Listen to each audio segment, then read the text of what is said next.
السلام عليكم ورحمة الله وبركاته. الإيمان والأمن إيمانك يو نبت قليادة فدي لها يدمو وحان اسكودو يدونا لبضا علاقة كده حيسا إنان انتي أن وحكا ورنكر إنان وحكا يدادا هدي لها يدمو انتي أن سوكو بكرينا إنان سوكو بإذن الله تبارك وتعالى. الأمن ونبت قليادة كتابك إلهي سبحانه وتعالى ميلا كلا دوان أيو كشيغي سنة النبي صلى الله عليه وسلم وي أبارتي طبيعة بني آدم كنا أما غريزة آدمهنا واتجابيي نبض وحاي تهي عقلك إنا آدمنا وإسكر راعي نبضي إنا محيطه لي خير إنا خير بدن تهي marka wixii wax lagu qaadan lahayo idil ama nas sharciyo waxiyo kitaabiyo ha noqdo ama nas sharciyo nabawi ah ha noqdo ama aqliga aadamaha inta nabada qabta ee badka qabta ha noqdo ama gariizada aadamaha intaas oo dhan waxa isku wada raaceen nabad ba naasna maala leh oo la isku wada raacay marka waxaan sheegi doonaa hadii ilaahaydna bal nusuusta aayadaha quraanka iyo baan ka sheegay hadii ilaahaydna isleeyahay bal macnaha ay taaban doonaan kadibna waxaan gali doonaa biidna ilaahi tabaaraka wa tacaala nabad la'aanta maxaa keena afar qodob oo isleeyahay nabadgelyo la'aanta ayay door weyn ayay ku leedahay waxaan ku soo khatimi doonaa dowrka qiyamka oo qiyamku oo ka dhashay iimaanku caqiidadii qalbiga degtay ee carabku rubeeyay ee xubnuhu ay muujiyeen ayaa waxa uu dhalaa qiyam iyo qaab dhaqameed ayuu dhalaa marka iyadna malaha ilaa 13 qodob oo isleeyahay waa qiyamka waaweyn ilaaliya nabadgelyada ilaaliya haddii la waayana aan nabadgelyo imanaynin ayaan iyadna ku koobi doonaa haddii ilaahaydmo darsigeenu inahaas ayuu daaraya insha Allah taala يقول الله سبحانه وتعالى بعد أعوذ بالله من الشيطان الرجيم وكيف أخاف ما أشركتم ولا تخافون أنكم أشركتم بالله ما لم ينزل به عليكم سلطانا فأي الفريقين أحق بالأمن إن كنتم تعلمون والذين آمنوا ولم يلبسوا إيمانهم بظلم أولئك لهم الأمن وهم مهتدون لا يدعو حلي سبحانه وتعالى على عرب النبي صلى الله عليه وسلم markay gaaladii isku dayeen nabi maxamed inay ka cabsiyaan sanamyadan uu ka tagay uu ku gaaloobay ayay ku cabsiyeen ma sanamyadii iyo dhagxantii aanu caabudeynay baad ka tagtay dawaabad hoogiye markaas waxyi baa soo daadagaya uu leeyahay nabigu sallallahu alayhi wasallam oo quraana sideen u baqa anigu oon uga cabsadaa dhagxanta aad ilaahay geyrkii ilaahay ka dhigateen ma sanamyadan aad igu cabsiinaysaan tegida aan ka tagay idinkuna kama baqaysaan miya inaad ilaahay u shariik yeesheen wax aanu ilaahay ku soo dhaadhicin wax sultaana marka labadeena fa ayul fariiqayn ahqqu bil amn ma anay tahay inaan cabsoodo sanam ka leexday mise idinkay tahay inaad cabsootaan oo ilaahay ka leexday yaa mudan فأي الفريقين أحق بالأمن نبتجليو الدنيا آخرة يا مضن إنو هلو أو هليلو ما أنجي حق كتاجنايا إلهي إذن كيري كلين ماذا يمد ماذا إلهي مسا إذن كان سنمية كدل طوافة يا إلهي غير كي ربي كبلكتي أي آيات الحيود ما كذي فأي الفريقين أحق بالأمن أيتها إنو حصلوا أيتها إنه أمن دريمه أمن جمك أول بوقات الأمن النفسي الأمن الروحي الأمن في الدنيا الأمن في القبر الأمن في الآخرة انت بده أمن قبل والبجلي إلا انت هذا لو بهايه إنه بتجليه قلبي إنه حصله نفطه إنه يحصله روحه إنه حصله قبرك إنه جبت باده صراطك إنه جبت باده يوم القيامة إنه جبت باده انت هصور رب أمن جينه وطبص على مكان ما كان جابنا كهذا يقول أمني إنه يهاي ونوشن إن أنا هينه أركتدا إسلام كقطة غير أمني وحي كقادة سا ما أنت إنه جوجنه الدون كانوا كنا لنا هاي ilaa hooygeena ugu dambeeyay aakhiro ah intaasu amnigu inala socdaa fa ayu lfariiqayni axaqu biاlamni in kuntum taclamuuna su-aashaasaa la weydiiyey ilaahay markaa uma daynin inay iyagu ka jawaabaane isagaa ilaahay ka jawaabay waaladiina aamanuu haddaba duulka iimaanka laga helay iimaankoodu xasilmay walam yalbisuu iimaanahum bidulmin oo aan ku ladhin iimaankoodii shirki aan ku ladhin adduunka intay joogeen iimaan hufan laga helay hee ulaa'ika lahum اlamnu wahum muhtaduun ulaa'ika buu horu mariyo si aanan wax kale loogu ladhin kuwaasi keligood uunbaa nabadgelye heli doona nabadgelyadii markaa intii aan kuu sheegoo dhan mari adiguna markaas wahum iyaga keligood uunbaa haddana waa kaa hum horu mariyey muhtaduuna kuwa hanuunsamayna waa iyaga uun keligood buu le allah subxaanahu wa tacaala idan halkaa ilaahay subxana wataala wuxuu kaga jawaabay amni fi dunya waalaakhira waxa leh duulka ilaahay keli rabbi ka dhigtay subxaanahu wa tacaala deedna wixii ay kulansanaysay iimaan billaahi uu kulansanayey caqiido caafimaad qabta cibaado saxsan akhlaaq qumman dhaqan toosan intaas waa midhihii iimaanka ay leeneen intaa cidda heshaa ulaa'ika lahum اlamnu adduunka nabadgelya ku noolaan aakhirana ilaahay baa badbaadin wahum keligood muhtaduuna ayaa hanuun ilaahay siinaya bir allah subxaanahu wa tacaala aayadda labaadi ilaahay wuxuu leeyahy subxaanahu wa tacaala awalam yarow annaa jacalnaa xaraman aaminan wayutakhatafu الnaasu min xawlihim afa bilbaaطili yu'minuuna wabinicmati illaahi yakfuruun suuratu lcankabuut tanna waa gallad ilaahay galladihiisa iyo nicmadiisa nicmad ka miduu ilaahay inoo sheegaya miyaananu ka yeelin buu ilaahay yidhi meesha ay degan yihiin qurayshoo xilligaa gaalo oo mushrikiin u badnaa xaramkay joogaan waa baytullaahi alxaraam kacba almusharafa miyaanan ka yeelin buu ilaahay yidhi xaraman aaminan waa dhul nabadgelye amaanan idin siinin miyaydaan idinku kala badbaadin caraboo dhani miyaanan idiin imanin si ay xaramkaa ugu xajiyaan sow hantidoodii iyo lacagtoodii iyo maalkoodii oo dhan lama keenin oo maki keliya may ahayn uun meeshay carabi sanamyadooda ay ku caabudaanoo muqadas u ahoo qalbigooda uu u soo jeedo qibladoodu ma ahayne kadaalika waxay ahayd almadiina tijaariya magaalada ganacsiga caraboo idili maka ayay ahayd marka laba arrimoodba way isla haysteen inay yidhaahdaan almakaana diiniya annagaa hayna oo meeshaan u soo xajidaan waa meeshayada kadaalika ilaahay wuxuu siiyey hantidii mandiqadaa taale in la keeni jiray oo ganacsiga ugu weyni uu ka dhici jiray tii buu ilaahay ugu gallad sheeganayaa waa dhulka aad degan tihiin dhul nabadgelye qaba ma idinka dhigay agagaarkiinana colaad iyo balaayo ma ka hufan tahay oo ma ka taagan tahay su-aashoon markaa ilaahay keenay haddaba haddaan sidaa idinka yeelay miyaanan mudnayn inaad ii mahad celisaan ood iimaanka raacdaan afa bilbaaطili yu'minuun haddaba ma rabbiga sidaa idinla dhaqmee sidaa idiin koolkooliye waxaasoo dhan idin siiyey halkaad raaci lahaydeen ee nabadgelyada idin siiyeed ku nooshiin ood ku naalootaan maanta halkaad diintiisa iyo sharcigiisa iyo akhlaaqdii nebiga sala allahu calayh wasalam gacanta midiga aad ku qabsan lahaydeen wuxuu yidhi afa bilbaaطili yu'minuun ma ka leexateen markaa ma baaطil baad rumayseenood raacdeen hee wabinicmati illaahi yakfuruun ilaahay muxuu ka soo qaaday xaraman aaminan muxuu ka soo qaaday nicmat allah buu ka soo qaaday nabadgelyadii ilaahay muxuu ka soo qaaday inay tahay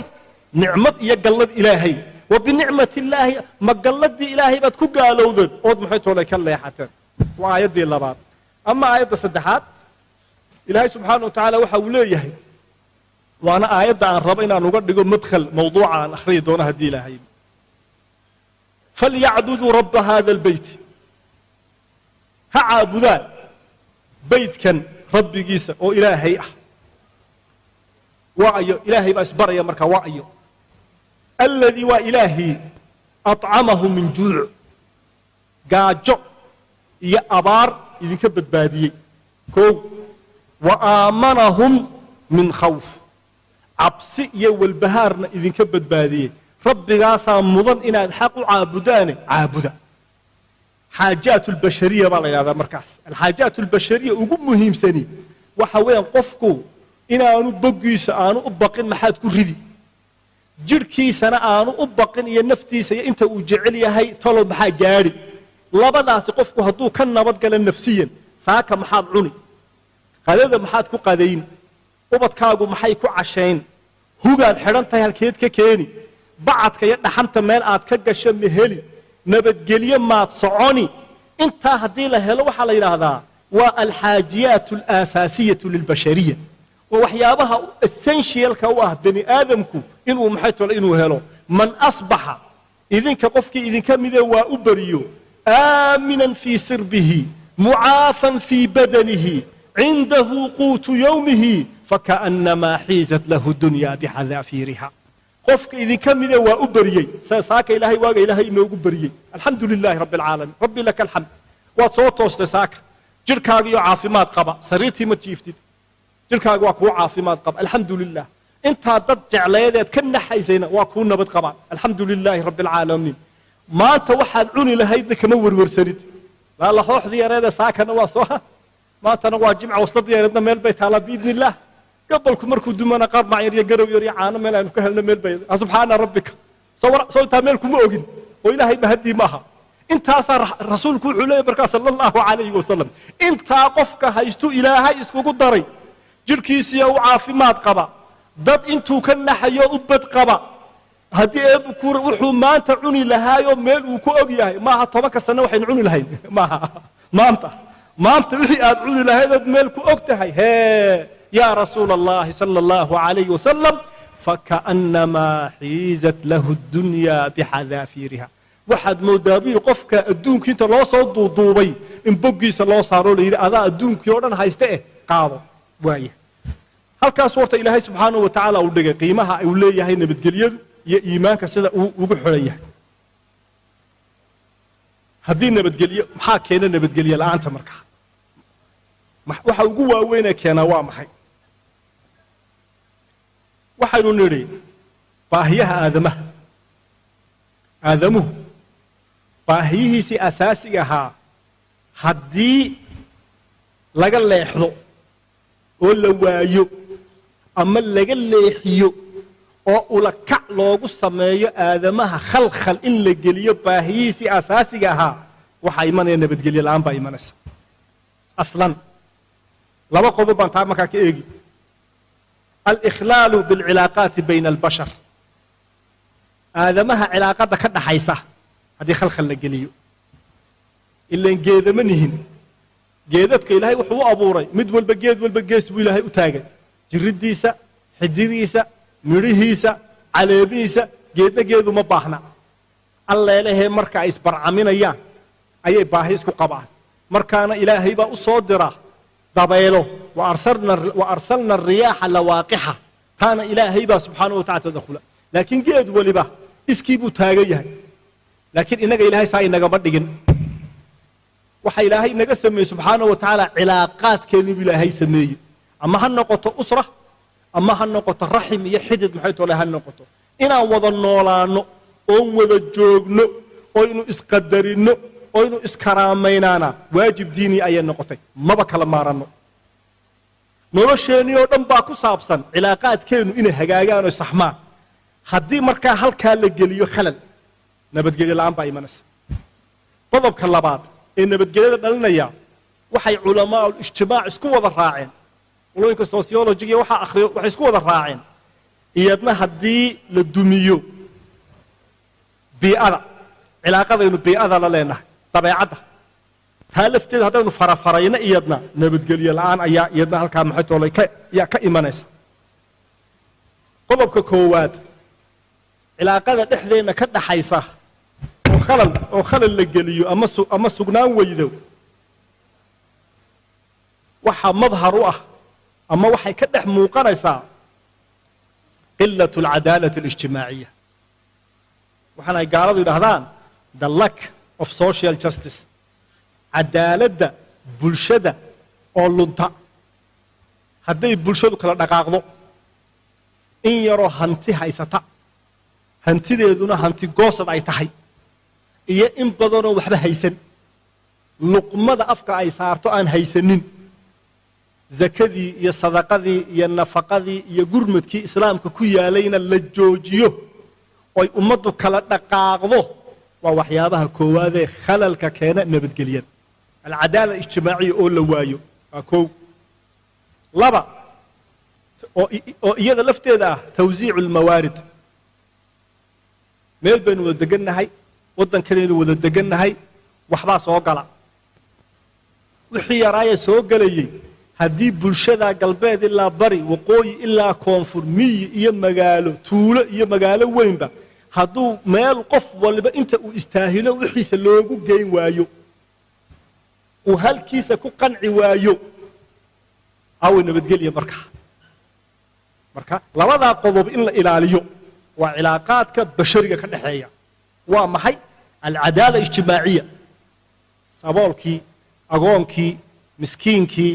armaladii ubadka keligeed korinaysay kii waxbarasho la'aantu ay haysatay caajiskii aan socon karaynin kii gurguuranayey ummadaasoo idiloo inagu dhex nooray inay asaasiyaadkii nolosheeda inay hesho iyada oon baryootamaynin oon albaabada qaraacaynin oon wejiga iska fiiqaynin inay guryahooda iyo meesha ay joogaan ugu tagaan baahidoodu inay ugu tagaan xaqun macluum ummadda ay ku leeyihiin ay taho ilaahay meel uu dhiga subxaanahu wa tacaala waa waxyaabaha adkeeya midnimada iyo waxyaabaha adkeeya nabadgelyada adkeeya kow ta labaadina haddii hantidii meel keliya ku aruurto oo ahayd inay dawladdii faafiso oo qaybiso si cadaalada haddii meel loo sadburiyo meelna ay abaari ku dhacdo oo laga qadiyo waxaa bilaabmaysa iyadna khalal fi lamn nabadgelyadii iyadna dhaawacayaa maxaytooleyga marka uu saxaabigii uu warwarayey ee uu lahaa haddii neef uu ku kufo magaalo heblaayo hadduu ku kufo waxaan ka baqayaa yowmalqiyaamo ilaahay inuu yidhaahdo neefkaasi waddada uu marayey maxaad ugu hagaajin weyda in ani la i weydiiyo bal cumqiga islaamka baleeg bal ninkaa saxaabiga ahee mas-uulkii wuxuu ka fikirayaa neef kufay uu leeyahay yowmalqiyaamo ilaahay anuu i weydiini maxaa neefku u kufay imisaynu god ku dhacna gaariyada waa iska orayde hadda fiir neefkaasuu ilaahay wuxuu leeyahay saxaabigaasi anuu yowmalqiyaamo ilaahay i weydiinayaa neefkaa waddan wanaagsan muxuu u mari waaye waxa weeyaan waa tawsiicu lmawaarid waa qodobka labaadee nabadgelye la'aanta keena ama keeni kara waxa weeye waa markaan ka hadlayna cilaaqaadkii basharka eh xaakimka iyo maxkuumka hadday cilaaqada u dhaxaysa hadday xumaato madaxda iyo shacabka cilaaqada ka dhaxaysa hadday xumaato markaa waa xadiiskii ahaa madaxdiinna waxa ugu khayr badan kuwa aad u ducaysaan ee aad jeceshihiin kuwaasaa ugu khayr badan cilaaqadaasina cilaaqa toosa inay noqoto oo mujtamacii shuuradii inuu ka qaybgeliyo aragtidii inuu ka qaybgeliyo talo in la weydiiyo inuu madaxdiisa si sahla ku gaari karo oo wixii dhib iyo dhibaato jira inuu u sheegan karo labadaa qodobba ugu waaweyn cilaaqaadka bashariga oo khalal uu ku dhaco amaa dabeecadda bii'ada aynu ku noolnahay deegaanka aan ku noolnahay haddaynu taataabanno isaga laftiisa waxaa ka dhalan kara nabadgelye la'aan iyo waxaa ka dhalan kara abaar waxaa ka dhalan kara majaacaad waxaa ka dhalan kara dagaallo ayaa ka dhalan kara lafteedii oo laba qodoboo iminka innaga somaliland aad inoogu weyn oo khatar aan isleeyahay khatarta ugu weynee waddankaba haysataaba labadaa qodob bay kow u tahay midi waa qaadka midina waa geedadkan la guraya ee dhuxusha midi bani aadamkiibuu taabanaya caafimaadkiisii iyo caqligiisii iyo hamtidiisii iyo wakhtigiisiibuu toos u taabanaya khatar weynna waa leeyahay midina geedadkii waddankoo dhan baa lasoo gurayaayoo la gubayaayoo la xaabaynaya markaasaa hadhow la odhanaya roob la'aan iyo biyo la'aan iyo ayaa inagu dhacday labadaa arrimoodna dumarka la kaftama ah labadaa arrimoodna cidda ugu waaweyn ee waddanka ka shaqaysaa waxa weeyaan waa dumarka labada shirkadooda ugu waaweyn ee qaadka waddanka keena dumar baa leh laba gabdhood baa leh وحلالا واحد دحول ودن كان لجبنا رجع سوق جبا عدة درتها دمر يقعد كيس بحساء هدي أبو كورو يا هي جاري كيس بحساء لو تقول هذا الله كيرو مركات دمر دايم بضبط إذا ما تسكح حجية جزاكم الله خير صورته واكو مركات طبيعة عدو إنه تابنا أنا waxay keenaysaa nabadgelyada waddanka door weyn bay ku leedahay cilaaqadii aadamaha ka dhaxaysay haddii uu burburo oo hantidii sax loo qaybin waayo cadaalad ijtimaaciya la waayo maxaa dhacaya mujtamaci waxaa ku dhacaya burbur dhaqaale koow burbur bulshadeed laba maxaa ka dhalanaya qillatul intaaj wax soo saar ma jirayo jaraa'imka inagu badanaya ama ha noqoto tuugnimo ama ha noqoto laaluush ama ha noqoto dhalinyaro dadka boobta dhalinyaro ama mobile ha ka qaataan ama gaadhi ha ka qaataan dhalida faraha badan ee jeelalkeena ku jira aad u fara badan oo inaan wax diraasay iyo wax cilmi baadhis aynanu maxay ku sameeynin waa natiijo maxay weeyaan qodobka labaad ee ka dhalanaya waxa weeye الاضطرابات السياسية سياسة دي ما حصليسو هاد يجر عد بعبانيسا حبا نغا مقد صح لو ما قايبين حبا نغا سيئة هاد يجر ما حد جرته قعشو جوجته هادي سياسة دونا اي سلك دولك اي دغ ويدو او بلشدو كو ودا قنعي ويدو waxaas waa inoo dan halkaasaynu u wada soconnaa si siman baynu waxaynu u helnay iyadna waa khalal keeni kara nabadgelyo la'aan iyadna maxay toole keeni kara amnigu marka haddii ay qodobyada aan isku daro haddii bulshada laga dhexelo oo nabadgelyadii la waayo si fardi ahna way ii taabanaysaa si bulshadeedna way ii taabanaysaa si fardiya way ii taabanaysaayoo kadeed baan ku noolaanayaa iyo cabsi joogto ah si bulsho weyna way ii taabanaysaayo waddankii ma horu marayo halkaan rabnayna ma gaadhayno had iyo jeer waxaan halkaynu tallaabo kor u qaadi lahayn dib ayaynu maxay toolay ayaynu u soconaynaa iimaankii aan ka soo sheekaynay iyo amni la'aanta waxyaabaha keena waxaan rabaa inaan isku xidhno iimaanku wuxuu dhaliyaa qiyam aliimaanu maa waqara fi lqalbi wasaddaqahu alcamal soo mahay iimaani waa shay laabtaada iyo guntaada degay ood rumaysatay markaasaad ku joogtay de waa murji'a tahay waa khatar waanaad wax ku dartaa markaa oo aad tidhaahdaa wasaddaqahu alcamal waa in qiyam iyo cibaado iyo akhlaaq laga helaa qaab dhaqankaaga la yidhaahdo qofkaasi wuxuu sidaa ugu dhaqmayaa waa mu'min waa in la yidhaahdaa marka waxaan rabnaa oon ku gebagabayn doona waa in yarbaa ii dhimane iimaankaasi waa inuu qiyam keenaa qiyamkaasina waa qiyamka inoo ilaalin doona nabadgelyadeena inoo ilaalin doona qiyamkaasina waa qiyamkii ka dhashay aliimaanu billahi caza wajalla subxaanahu wa tacaala nin faransiisoo falaasifada waaweyn ee faransiiska ah ayaa wuxuu yidhi jack berk ayaa la yidhaha wuxuu yidhi actaqidu waxaan yaqiinsanahay buu yidhi annahu min almustaxiil waa arrin adag أن شعبا من الشعوب يصل إلى مستقبل سليم bulshooyinka ka mid yihiin inay horumar gaadho meel durugsan inay gaadho biduuni ixtiraam wa ixyaa'i alqiyam ilaa ay is-ixtiraamto oo qiyamka dhexdeeda iyadu ay aaminsan tahay ay ku noolaato falaa mujtamaca biduuni qiyam ma jiro mujtamacan qiyam lahayni adduunka ma jiro aslan mustaqbalkeenana iyo mustaqbal cid walba waxaa xadida mujtamacaasi qiyamku ku nool yahay waa maxay oo markaanu iminka gaalada la joogi jirnay oo kale ayaa haddii aybu kuu roon yahay qur-aanka inaga waraystaan diinta islaamka doodo waxaad ku odhanaysaa annaga diintayadu qiimaha aqoonta kor bay u qaatay qiyam soo maha aqoontu waa qiyam soo maha kor bay u qaatay markaasaanu nusuustii qur-aanka uga baxnay oon u sheegnaa أعوذ بالله من الشيطان الرجيم بسم الله الرحمن الرحيم اقرأ باسم ربك الذي خلق نون والقلم وما يسطرون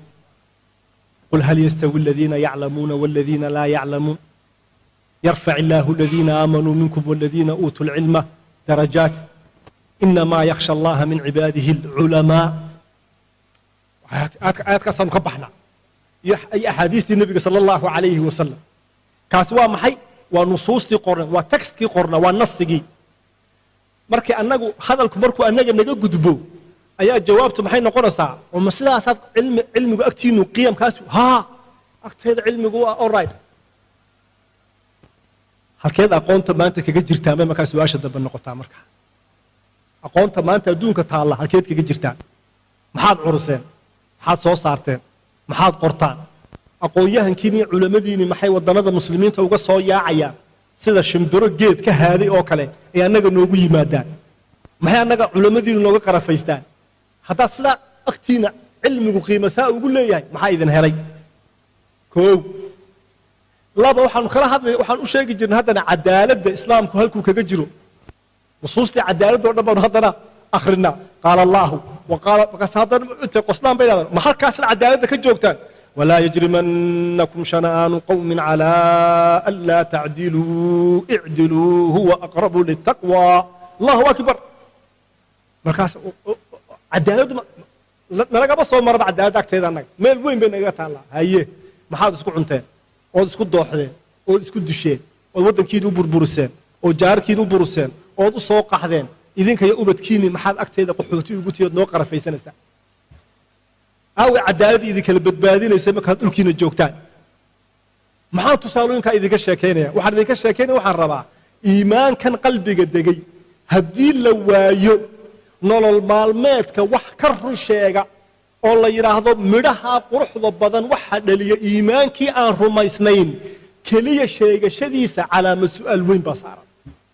وإن أبدلنا نول المعلومات وإن أبدلنا إن لقى أركان إيمان سجن هي قيم هي أخلاق هي عبادة وإنه المعلومات كده مسلمين تاني وإن لقى أركان أمد واللي بنا وحي لا ذهي ثقافة وقارة قيم وقارة إنه وحن لا نهي ثقافة إنه قارة هي قيم إنه قارة ووحن نهي دقن كانوا دقن صومالي بنهي عرب منهن تركي منهن بيرشيان منهن تركي منهن أفريكان كلم منهن صومالي بنا horta qodobkaasina waa inuu laabteena galaa macna waa maxay wax allaala wixii qiyamka Soomaaliyeed iyo thaqaafada Soomaaliyeed xambaarsanaya diinteena aan daawacayna lid ku ahayn waa inaynu ku faanayn buunbuunina afkeeni dhaqankeeni suugaanteeni abwaanadeeni huggeeni saynu waxaasoo idili waliba waxyaabaha ummadaheena Soomaaliya waliba lagu xamto waxa kamida waxaynu nahay dadka ugu dhaqsaha badan ee ka siibta dhaqankooda man allaala meeshii adduunka aanu tagno marka la iskugu yimaado cid waliba dhaqankeeday ku dhagan tahay Soomaali hadduu Pakistaan tago sida Pakistaanidu u labisan hadduu Yemen tago sida Yementu u labisan haddaan udiin imaado inteeda carabtaan iska xidhanna waa tan waa fiir war idinku maxaad lahaydeen Soomaaliya ila dadka kala leh adigu maxaad lahayd waad ka faanaysaa marka adigu wixii aad lahayd ma doonaysid waa cuqdatu duun marka horta qodobkaasina inuu laabteena galo iskuuladeena iyo warbaahinteena iyo shirarkeena iyo culamadeena dhaqankii Soomaaliyeed cidi inaga mixigta ee inaga leh waa inaan ilaashanaa labo shakhsiyada labaad ee qiyamkeena ku jira muslimiin baynu nahay marka waxaan ahay qof muslim oo Soomaaliya ah marka identity-gayga iyo hawiyadeyda la weydiiyo muslimun aqeedatan ayaan Soomaali luqatan afkaygi iyo dhaqankaygi iyo fikirkaygi waxa weeyaan ayaan ahay barbaarintaasi waxay door wax ka qaadanaysaa qiyamkii Soomaaliyeed in ubadkaygi inay ku hana qaadaan daarada dheer haddaan dhiso guryo waaweyn haddaan dhiso gaariyo qurux badan haddaan soo amaahdo kumbiyuutar haddaan soo iibsado kamarada haddii aan la imaado kuma ilbaxaya de waxaas ilbaxayga ma dhigayaan ila waa adawaata soo amaahday illa aan bedelo qaab fikirka maskaxdayda inna allaha la yughayyiru ma biqawmin hatta yughayyiru ma bi anfusihim marka qiyamka illa aynu ku dhaqano oo deedna ay waxyaabaha waaweyn ee nolosheena ka qayb qaadanaya ay maxay toolay ay noqdaan daruuri weeyaan waxaad ila eegtaan 13 qodob dhaxsaan u sheegay bal ila eegaba haddaynu 13 ka qodob ee qiyamka haddii nolol maalmeedkeena haddii laga arko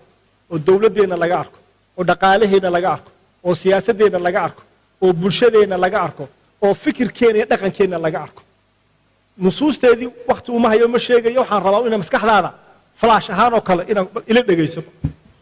min abraz alqiyam alislaamiyya qiyamka ugu waaweyn ee islaamku ina baray ee nabadgelyadeena iyo wada jooggeena ka shaqaynaya haddaynu weynana nabadgelye la'aani ka dhalanayso waxaan u qaybiyey 4 haamood ayaan u qaybiyey qiyamka siyaasadeed qiyamka bulsho qiyamka dhaqaale iyo qiyamka fikriga iyo thaqaafada culture-ka aynu intaasoo idilba nusuus qur'aan ah iyo nusuus sunno ay leedahay koow الناحية السياسية قيمك ووين جانبك السياسي تكريم الإنسان ولقد كرمنا إنسان أكتين وإنه كرامة كلية خيرك دونها النقض عدوا دونها النقض تولدوا دونها كيمات صبولها هذا مال قبينها هذا الكرامة الإنسانية أكتين إن قيمة كلية رحيم لبا وذا تشرق حكمك الشورى في الحكم الشورى في الحكم بيري هوري المسلمين تو أريكا كتجين بيري هوري أي مسلمين تو كتجين داوعيدا واوين تاريخ الإسلام كسوق علينا ومركي حكم كي إسلام كلجل لحيي الشورى لجل لحيي أو كلت السينما والنقضي بقعد دونا حقاته وحكي بين مكان وقضوا صدح العدالة أفر رفض الظلم ظلم إن النعو أما أنها يقول نعو أما وقف كله هكذا الحرية أو قفك إنه قانك دونا قادن كرو أو نواق دونا كهد لكرو هدو قلدم والله صحي لكن قفك إنان للدبولين عرب كيسنا أن لا حرن قضبك وقدم بيا الناحية السياسية وحوين المساواة هنتذا معها رزقك معها كإلهي بك لفضلي لكن المساواة معي أمام الشرع والقانون وحي نو يالي إنه نقسم النهي مركن هرني ما أدنه يعني قفنا سيقوني الله حقلين قفنا سيقوني ظلم آنو أقودع بمعنى تصاليا جاقا يربع لغو مرمي هلك وحكم مرمي نما القبين أهيو يمدي رو صبول أكون مرمي محكمة دي بقى لإسلاتي islaantii yareed ee halkaa ku murmaysay jagada ayar ciyaalkeeda rabtay inay u soo dhiciso ee maalqabeenku uu kula murmay maxkamadda marka ay tagaan inay sidnaadaan oo xuquuqdii dhabtahay la kala lahaa laakiin aanay dareemin qofka aan waxba haysan aanu dareemin halkaa xaq ku heli maysid xaqaagii heli maysid cidna laaluushi kari maysid maalinba ku noqnoqon kari maysid ka maalqabeenkuna uu dareemo ilbiriqsi inuu ku qaadan karo ilbiriqsi inuu ku qaadan karo waa waxyaabaha nabadgelyadana saara dulmigana maxay tolay faafiya taas waxa weeyaan waa qiyamkii 6dii qodob ugu waaweynaaye qiyamkii siyaasiga ahaa bal qiyamka bulshada ila eeg weydin yaabi cidna marti uma nihin muslimiin haddaan nahay aqoonta islaamka laakiin waynu nacnay diinteenni ma akhriyayno cilmigeenni ma akhriyayno ma eegayno waxaynu rabnaa inaynu soo amaahano had iyo jeer dad kale afkaartooda alcadaal الناحية الاجتماعية حق بلشدة كو محاكاة الأسرة قويسك ما انتنا دبها وقوين مسلمين تلا الرابع إن لقو كلا بربرية وقويسك هل كلا الرابع دبوه ما انت هلكو كل عيانا وقويسك والدمر كينا الرابع قوني إن لولا بحو رقينا قوني لولا بحو دينا لبدا لا اسكدرو الأسرة قيمها إسلامك وقيميي هويga muslimka ah zawjka iyo zawjada waa qiimo laba صون حق المرأة gabadha xaqeeda in la siiyo lana buunbuuniyo zamankaynu maanta aynu joogno weliba sheekh cabdilxaliim abu shuqa 16 sano wax ka badan wuxuu qorayay hal kitaab maalintuu gabagabayna raxmatullahi calayh tiisii baa timid kitaabkiisa waxaa la yidhaahdaa taxriiru lmar'a fii casri الrisaala nebi maxamed sala allahu calayhi wasalam oo qaaday calankii xoraynta ruuxa dumarka ah xuquuqdeediioo kaamiloo siiyey 12 mujallad buu kitaabkii noqday oo cumrigiisii oo dhan wuxuu ku dhameeyay maadaam uu arkay waranka gaaladu maanta inuu halkaa inuu maxay inuu ku dhacayo inuu gaashaankii islaamka kitaabkii iyo sunnada inuu waranka gaalada inuu kaga qabto gabdhaheena waxaan ugu baaqayaa inay halkaa aqoon badan inay u lahaadaan xuquuqdiina diintu maxay ka tiri sunnadu maxay ka tiri fiqigu muxuu ka yiri inaana cidina idin noqon afhayeen idinku xuquuqdiina aad u doodaan cid allaale cidii wax aan diintiina khatar ku ah ku hadashana cidda koowaad ee tiraahda maya inaad noqotaan dad cilmi iyo aqoon sharciyan qodobkaasna waa daruuri qiimaha saddexaad ee aljaanib alijtimaaci waxa weeye waa soo sheego waa social welfareka iminka afartan waddan ee iskandinaafiya la yidhahdaa social welfare bay leeyihiin soo maha hadda markuu cumar bn khataab radia allahu canhu uu leeyahay hooyo kasta oo ubad dhashay ilaa ay ubadkaa ay naaska ka jarayso anigaa mas-uuliyaddiisa iyo caanihiisa iyo noloshaaba anaa qaba ha laygu qoro muslimiinta markuu cumar uu leeyahay imisuu ka horreeyey marka uu leeyahay khulafadii muslimiintu qofkii aan guursan inan iyo inanba aan guursan ee doonaya inuu guursado baytulmaal muslimiin baan ka siinaya ha iskeeno marka uu leeyahay qof kastoo noo shaqeeya dawladda u shaqeeya oon haysan hoog iyo guri uu dego annagaa u dhisayna haddaanu muslimiintii dawladdii muslimiintana ha noo yimaado qiyamkaa goorma muslimiintu ka hadlay goorma laakiin aaway maanta halkeebay maanta ka jirtaa qiyamkaa ku noqoshadeeduna mujtamacuu dejinayaa mujtamacu nabadgelye xaqiiqiga ayuu helayaa qofku baahiyihiisii asaasiga ahaayuu kari waayey markuu helo cid la qabata oo una minnad sheeganaynin una gallad sheeganayna u aaminsan xaqullaahi inuu yahay qofkaasi inuu helo almas-uuliya ijtimaaciya waxaa soo hoosgelaya alxisba waxay muslimiintu u yaqaanaan alamru bilmacruuf wannahyi can ilmunkar ma aha arin qofku markuu doono samayn karo markuu doono uu ka tegi karo bal culammada mucaasiriinta ah iyo culammada qadiimka waxaan ka akhriyey shantii arrimood ee waaweynaaye islaamku ay tahay inuu ilaaliyo addiinu walnafsu walcaqlu walcirdu walmaalu shantii qodob waxay yidhahdeen hal qodob ha lagu daro oo ha lagu ijtihaadadee ila ijtihaadku ilaa yowma alqiyaama uu soconayaaye shan yaan lagu joojin maqaasid lislaami alkhamsa ha laga dhiga bay yidhahdeen maqaasid lislaami sitta maxay ku dareen alamru bilmacruuf wannahyi can ilmunkar oo waa maxay wax allaale wixii qiyamkeenna iyo diinteenna lid ku ah inaynu baaq dheer iyo dhawaaq dheer inaynu nahno may naga daaya wax allaale wixii wanaag ahna inaynu isku sheegno inagoon cidna uga habranaynin cidna uga baqaynin cidna uga xishoonaynin aadaabtii uu shalay sheekh cabdinaasir inoogu sheegay aadaabu nasiixana u marayna oo jidkeedii u marayna laakiin waa inay inagu jiraan weliba dadka ummadda u taliya ama culammada ama maalqabeenka ama salaatiinta bulshada odayaasha u ihi inay kudhac inay u leeyihiin arrinkaasi nama qabto diintaydii buu dhaawacayaa qiyamkaygii buu dhaawacayaa hana laga joojiyo idan taasina waa maxay waa aljaanib alijtimaaci oo taa inaynu ku dheganaano jaanibka iqtisaadiga ah qiyamka soo hoosgelaya jaanibka iqtisaad ee nabadgelyadeena adkaynaya taqdiisu alcamal annaafic inaynu isku boorino ubadkeena aynu ku barbaarinno shaqadu sharaf inay tahay in la shaqaystaa sharaf inay tahay wax allaala wuxuu doono shaqadu ha ahaato halkanaad maanta joogtaan soo maaha hargeysa bal dhalinyaro dhegaysta iyar yamani baa idiin soo qaxay suuriyaan baa idiin soo qaxay qolooyinkan aynu etoobiya hore bay noola joogjoogeenba allahu lmustacaan yaan ka tegaya bangladesh baa idinla jooga hindi baa idinla joogta bakistaani baa idinla joogta china yimid imika oo buurihiina dhagxanta ka gurta allahu lmustacaan war micid baan ka tegey kenya bal yaanu generaalkii noo cadhoone ku dar kowdha hadda fiiri haddaadeer waxaasoo dhan baa idin yimid intaasoo ummadooda halkaa maanta maxay tolo idinku timid qof qatani kuma jiro bilaa shaqihi kuma jiro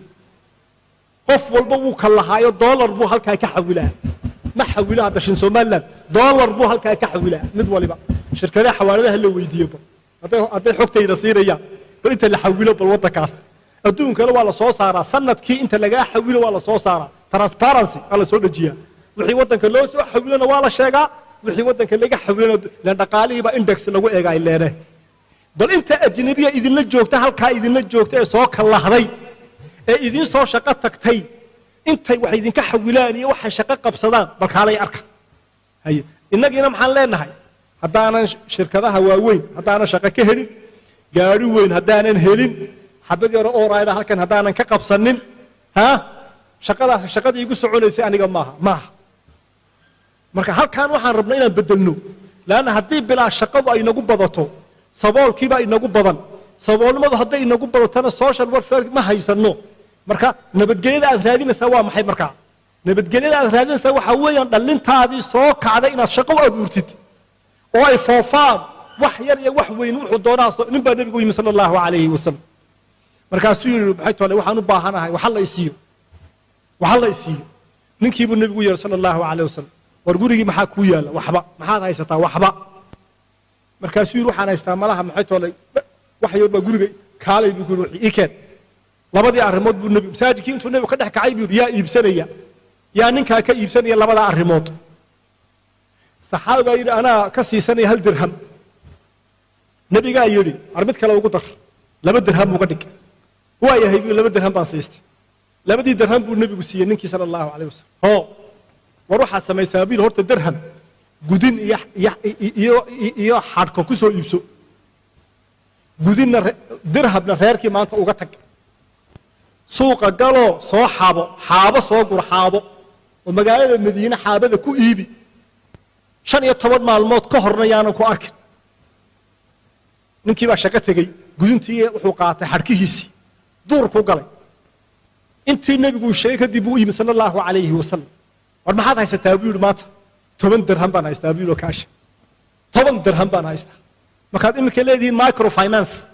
marka iminka yaa nebi maxamed ugu horreeyay microfinance waa kane qiyamkeennii haddaynu kala soo bixi kari laanahay sunnadeenni innagu aynu practice u samayn kari laanahay cid kale waxay curisayna ay inala weyn tahay meena mushkiladii nagu ahayn hada rasuulullahi waa ka nebi maxamed abuuraya shaqa abuur soo iminka ma tirahdaan shaqa abuur soo ma tirahdaan rasuulullahi sala allahu calayhi wasalam isagoo masaajidkiisii jooga oo tukinaya oo habeenkii ooyaya oo rumarkiisa u roon oo jihaad ku jira oo diintii oogaya ayuu haddana wuxuu ku fikirayaa dadka ku daba tukanayaa hanti ma haystaan ku filan oo noloshooda iyo karaamadooda werwer bay nebiga ku haysaa sala allahu calayhi wasalam inaan ummadda ku idhahdo istaw oon allahu akbar deedna salaamu calaykum deedna halkaa aan ka baxo aniga iyo dhallinyarada igu daba tukanaysa cilaaqadii aanay naga dhaxaynin oonan weydiin war ma guursatay war maxaa ku hor jooga war maxaa dhacay oonan dareemin inaan mashaakilkii wax ka xalliyo haddaanan adduun ku xallin karaynin wejigayga inaan ku xalliyo u saciyo bal meeshuu shaqo ka heli lahaa iyo meeshaan ku jujuubi lahaa iyo halka aan gelin lahaa wahada lafteed waxay ka qayb qaadanaysaa amniga aynu raadinayno ayay si fiican uga qayb qaadanaysaa shaqada waa inaynu qiimaynaa waa qodobka ugu dambeeya waxa weeye الجانب الفكري والثقافي وهذا كبير نبتقليدا فكرك يدقنك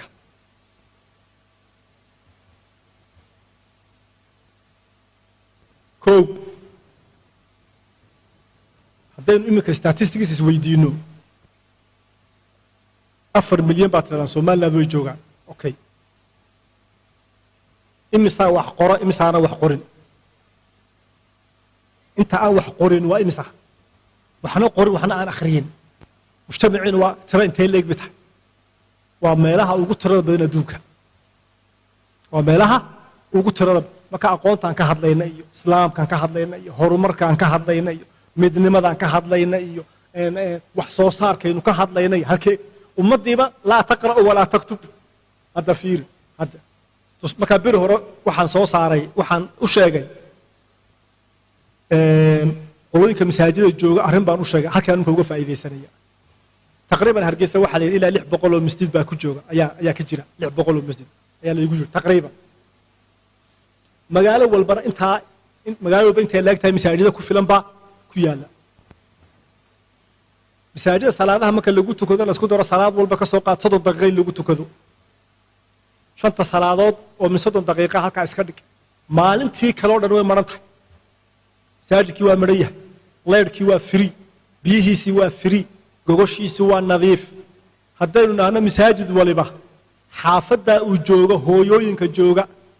iyo odayaasha jooga 6 bilood ee soo socda sanadka soo socda waxaan isku dayaynaa qof aan waxna akhriyi kareen waxna qori kareen inaanay xaafadayda inaanay jirin ka warrab haddaynu qaadano oo imaamka masaajidka jooga ardayda kula tukata masaajidka yiraahdo 50 hooyo wax u dhig 20 oday adigu wax u dhig u bilaaw alif ba'ta u bilaaw u dhig oo masaajidada aanu isticmaalno intee in leeg bay ummadeenu wax ku akhriyeen intee in leeg mise waxaynu ku wadnaa oo laqbadan baynu ku wadnaa qofkii loo laqbeeyo loogu celceliyo mise waxaynu siinaa weelkii isagu aqoonta kula soo bixi lahaa qodobkaana haynu aad u qiimayno afkaarta maanta adduunka maanta xadaarada reer galbeedka horkacaysa walaa munaasac runta markaan isku sheegno aynanu ismahadinin ثقافة ما أنت يا قوانت ما أنت وأثار قلبيت كلو سميني ويا أما هقران أما فيلم هكوجيلان أما بواق هكو سميان أما قاب الثقافة هكذا ما أنت لو سميان إسلام كينا عيريا إنه إسكا عابيو ثقافة دا إنه محيطه يسوي إسكا عابيو يسوينا لا عيريا سو قلتانك وإن صاق على فكر كاسنا خطر بونا بتقليدي دكويا أنا بذكر وادد مسلمين وادد موحدين وحي عن صور شجاع وقيم مركا قيم كلا لو سو واردو oo dad maskaxdoodii iyo caqligoodii la soo mayray loo soo dhiibo hanti iyo lacagna loogu soo daro goobo iyo meelana loogu durmaantumo deedna la yiraahdo hadii eebu ku roo yahay ha lagu daawado de marka uu dhawaaqu bato halkaana khatar baa ku jirta markaas marka dadkan fikrigooda iyo thaqaafadooda in la ilaaliya islaamku sida uu qabo waa nabadgelyo fikirka iyo dhaqanka dadkan oo la isku dayo in la bedelaana waa nabadgelyo la'aan qodobkaasina si cad aynu u sheegno oo aynu u waadixino isagana